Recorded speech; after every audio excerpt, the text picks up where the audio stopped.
going to make a post later on today. I got to go to the gym. I got some stuff to do.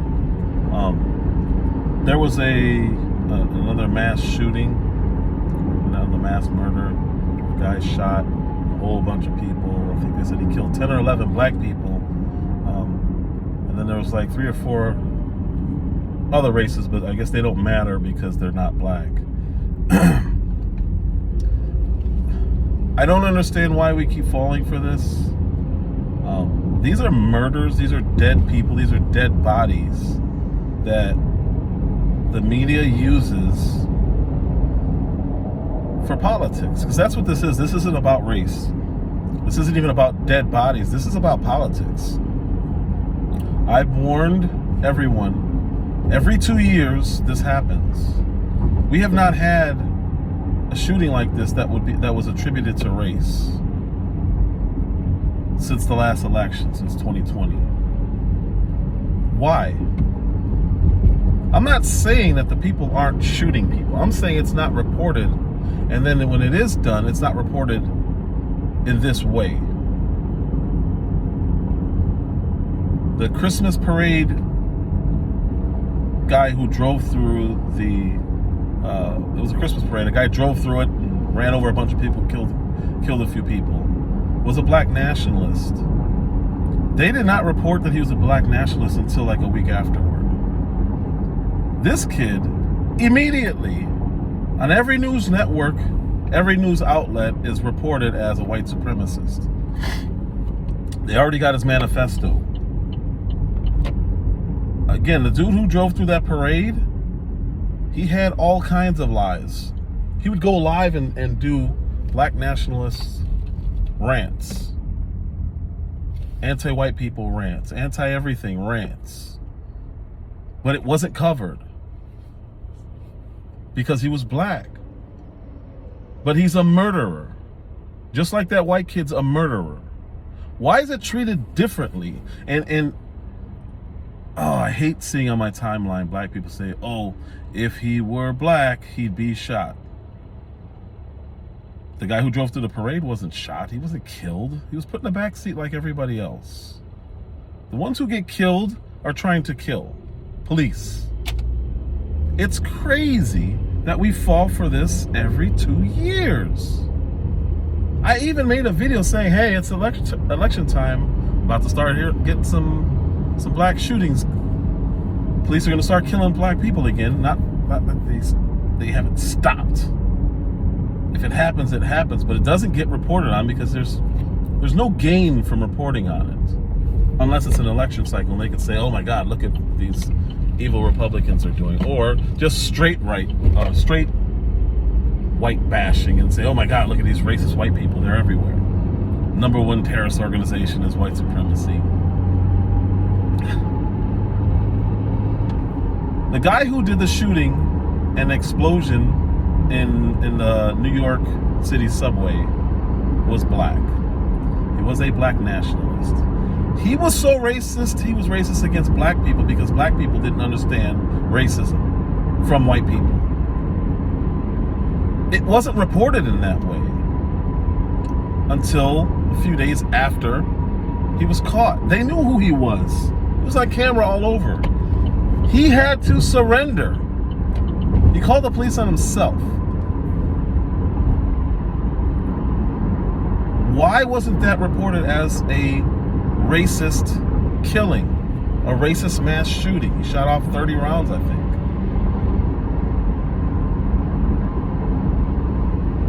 He was racist against white people. He didn't like that black people weren't listening to him about being racist to white people. So then he started hating black people. That's how deep-rooted this racism goes. It's the you're with us or against us nonsense. So when you start saying, oh my God, another one, and falling for it, you're playing into that. When you agree, you're agreeing with psychosis. Another shooting. Oh my God, here they go again, killing us black folk.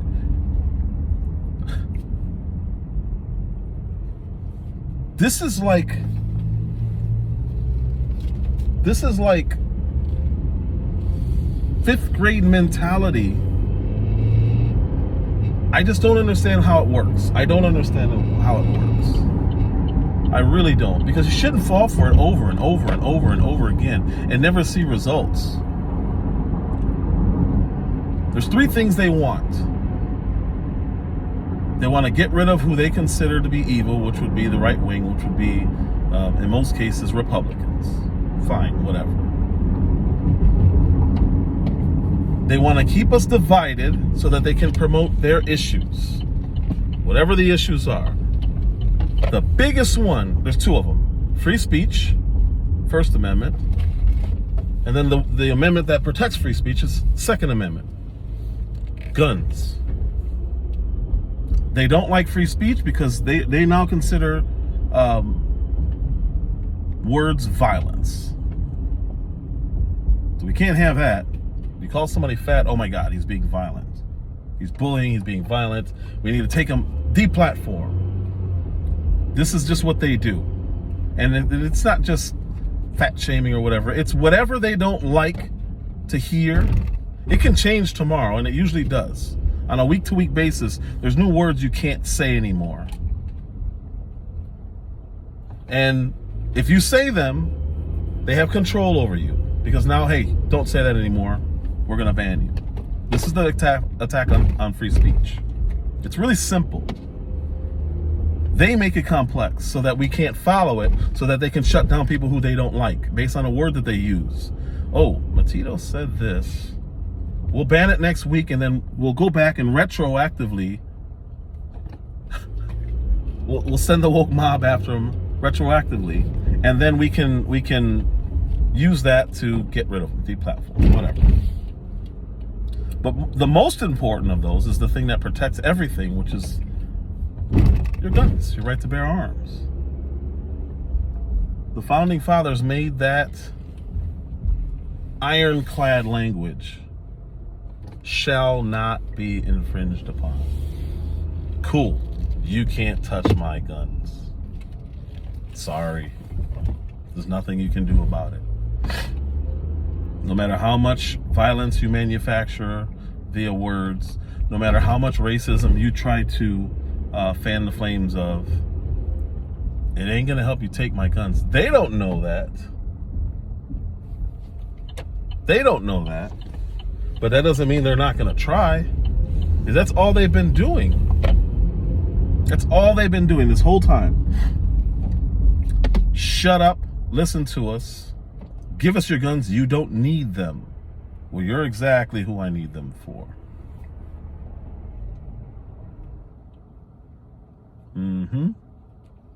Because after that comes, well, we've seen what happens after you take people's guns.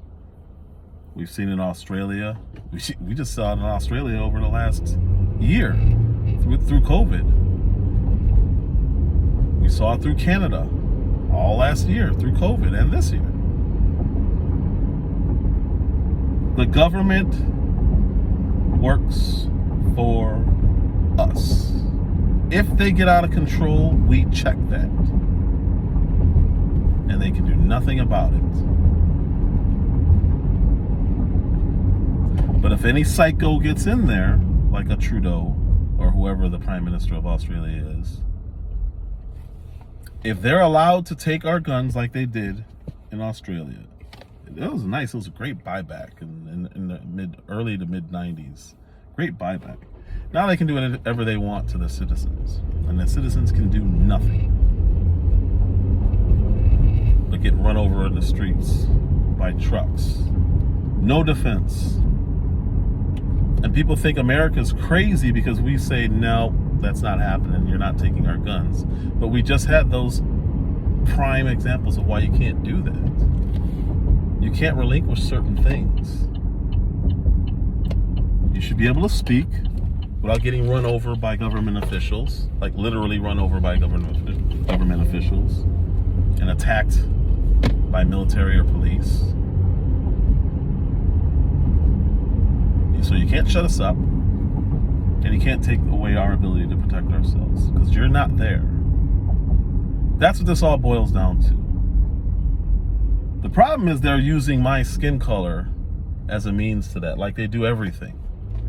Every agenda starts with using black people and our emotions. Every agenda.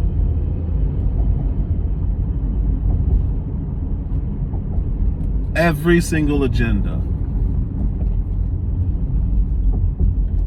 So you want to promote abortion? We'll use black people. They get it more than anybody. Who's going to take care of their kids? Nobody wants their kids. Let them kill them. Eugenics. Margaret Sanger. Perfect. That's one issue.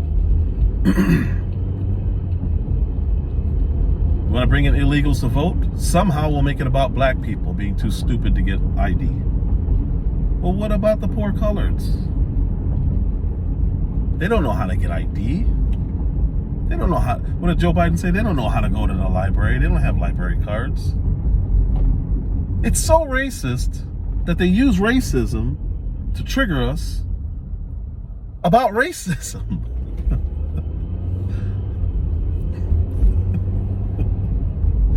It's so absurd.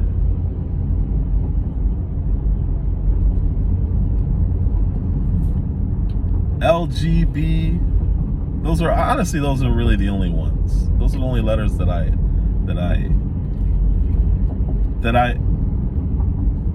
don't want to say respect, because I do respect everyone's rights to do what they want. I don't respect how they go about getting those rights, because they use my skin color. It's never just, oh, he's anti-trans, or he's anti-queer, or whatever the letter is, whatever's going on. It's always, well, how is that going to affect black trans? And I always wonder, why do they do that? It just makes sense. We are the emotional backbone of this country. We're going to step up and say, no, you're not doing this. We're a small minority, but we're very loud, we're very vocal. We spend more than any demo. And we will fight for you. Nobody fights for us, but we will fight for you. Guy who wants to become a woman, who wants to become a guy, who wants to become a woman again, and fluidity. We're going to fight for you. Are you going to help fight for us? Nah, absolutely not. As soon as we're done with you, we're moving on. We're moving forward. Everyone does this to us.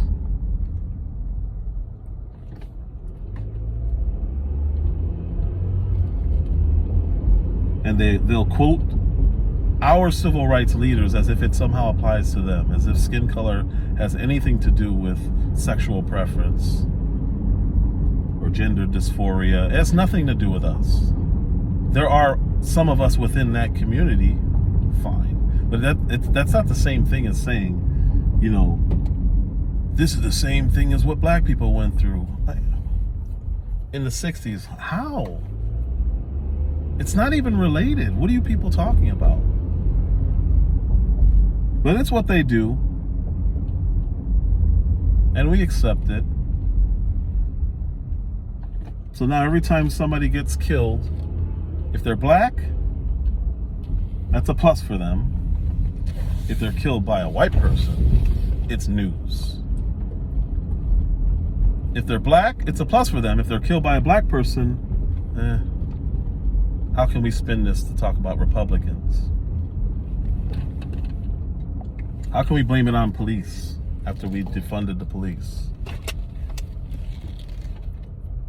Well, then we can say, well, they haven't responded fast enough. Well, you defunded them.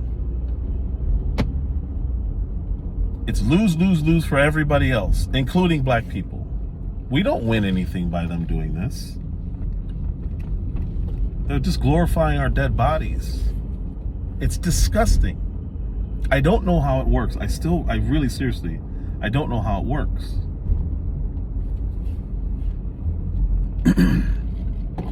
But they're going to keep doing it, and we're going to keep falling for it. And hopefully at some point we wake up, because it doesn't seem like it's coming anytime soon. Because every election cycle, mid-year, or getting close to mid-year, is when this starts.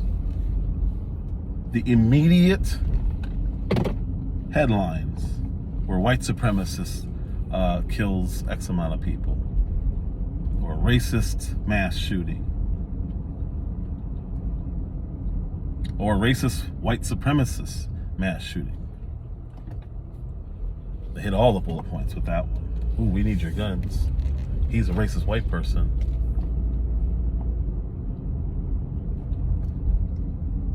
We need to really think about this stuff, and we need to stop allowing people to psychologically control us, because that's all that this is. And we need to stop using dead people for political gain. These people died. They're not a prop. There are families attached to this.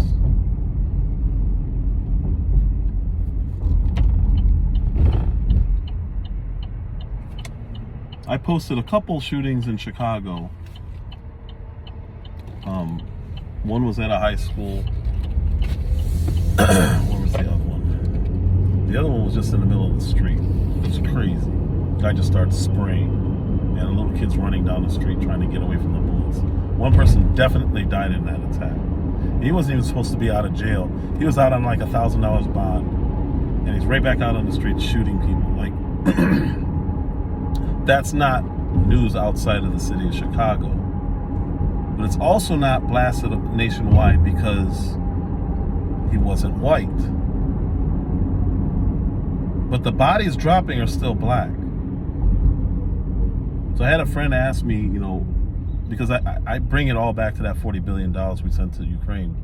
Well, how would that have helped kids from getting shot in Chicago? And he's from Chicago, and he's genuinely asking. And I said, well, Washburn Trade School back in the day was on the south side. It was like the southwest side of Chicago on Kedzie and in the 30s somewhere. And anyone could go there. So if we have $40 billion given to the city of Chicago, we can reopen that school, because that school closed in the 90s, right around the time I graduated high school, maybe a little bit after, somewhere around there, it doesn't matter. You can open a trade school that can teach electrician, or that can put people in the trades of electrician, plumbing, barber school, mechanics. These are all trades where you can make very good money you don't need a degree. With $40 billion, you can open a school, have all the equipment, give away scholarships to GED students, not necessarily the top tier, just GED students, and give them a different option from what we're seeing in the city of Chicago. And these are trades that you can really make good money doing. You got to work hard, but they're really good trades. Something Kwame Brown talks about all the time: coding. Another branch of this trade school can be dedicated strictly to STEM. So you have kids in science and technology learning these things, mathematics, learning these different things. And this, again, GED students or bright students, the brightest of the bright, in lower performing schools.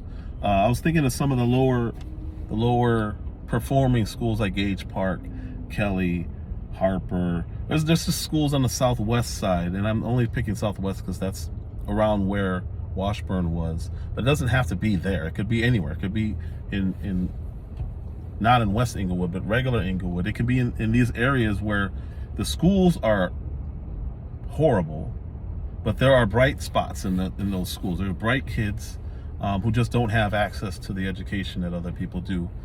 And give them scholarships. Throw them into coding programs. Throw them into STEM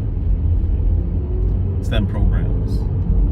Those are the most lucrative careers that they could possibly get into, coming from the worst of the worst. Coming from, 63rd and Halsted, 65th and Ashland. The hood. Coming from 61st and Damon, like hood. These kids can have a way out, and they could see people going from nothing to what should be abandoned homes that are being slumlorded to making six figures, not overnight, but within 2-3 years. The opportunities for that $40 billion are endless. You could have done so many different things and changed so many different lives. Instead, we sent it to a war in Ukraine that has nothing to do with us.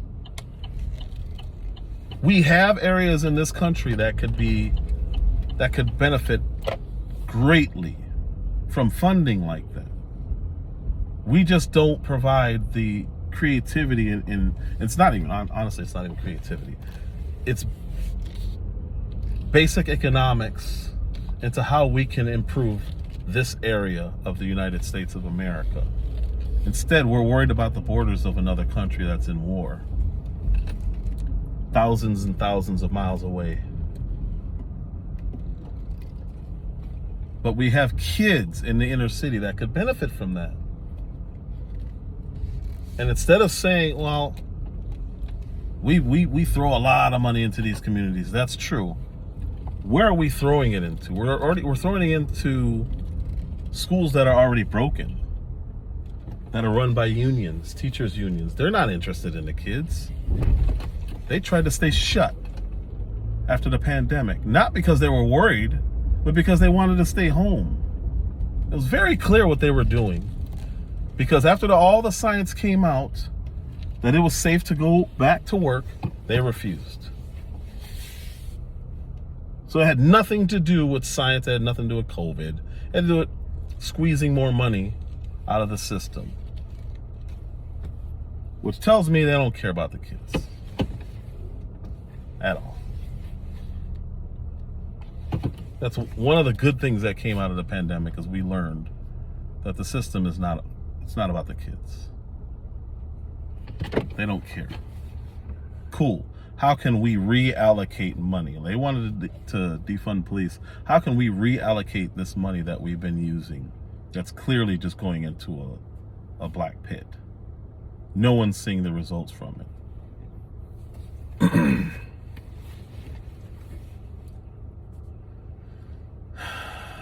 It's frustrating. It's frustrating. Because we're gonna focus on a mass shooting because the white guy, a racist white guy, was the perpetrator. We're gonna ignore when we do it. 700-800 black people a year died just in Chicago. I think it was over 1,000 last year and the year before.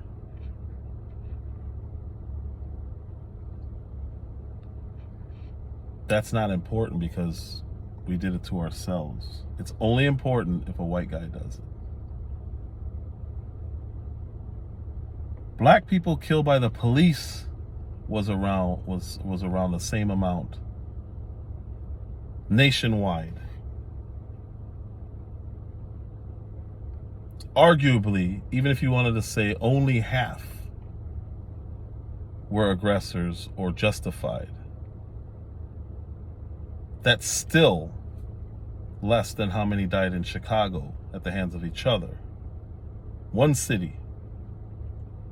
But what's the endemic or pandemic that they keep talking about?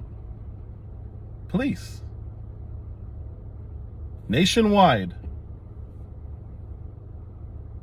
black people died at the hand of police. Not all white. Those are just the ones you hear about. But in Chicago, we kill each other, and the number is the same. One city. But why is the focus on this area over here and ignored on this area over here? So we can figure out how to get more seats? It's pretty disgusting if you really think about it. And it's very sad.